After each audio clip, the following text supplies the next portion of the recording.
Bliven's eyes snapped open at the first rap on his cabin door. The first of three, always three. And he knew it was his steward. "Enter." His voice was hoarse, and he coughed out a small clot of phlegm into the handkerchief that stayed by his pillow.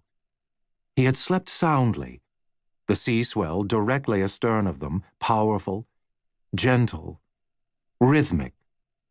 And as he had fallen asleep, it seemed to propel him forward into his dreams. "Good morning, Captain." "Good morning, Mr. Ross."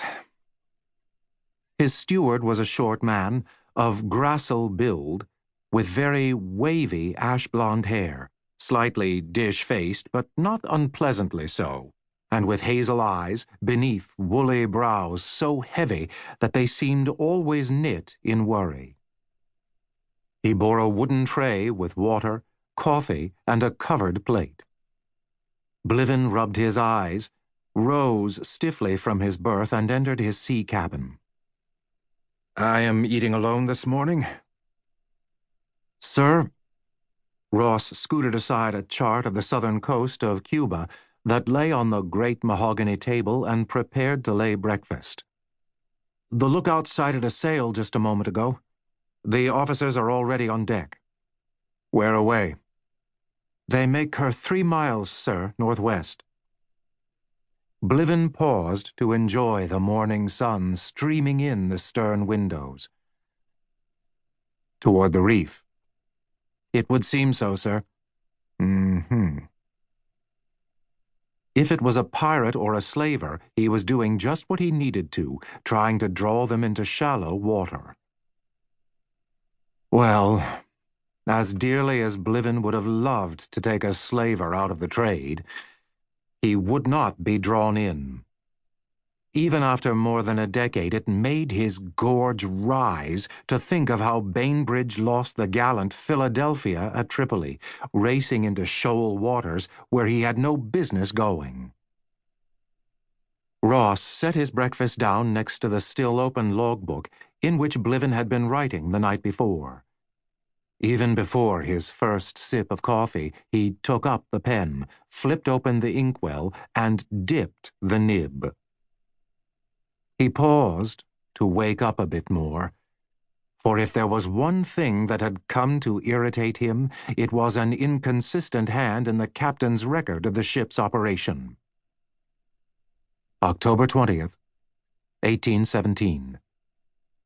At dawn, sail sighted 3 miles northwest toward the reef. Suspicion of illicit activity. Will give chase and investigate, but not enter Spanish territorial waters. Bliven cleared the pen with a tidy rubric and set it in its stand. "How is the wind?" "Easterly, sir. We have our will of him." "Maybe." Yes, they held the weather gauge, if they chose to use it. Bliven rose and walked stiffly across his great cabin and closed himself into the privy. In the old design of ships, he would have had to exit onto a narrow quarter gallery to access it, and, as in the old design, the close stool itself emptied over the open water. But for this new generation of ships, the architects had reworked the whole design of a captain's accommodation.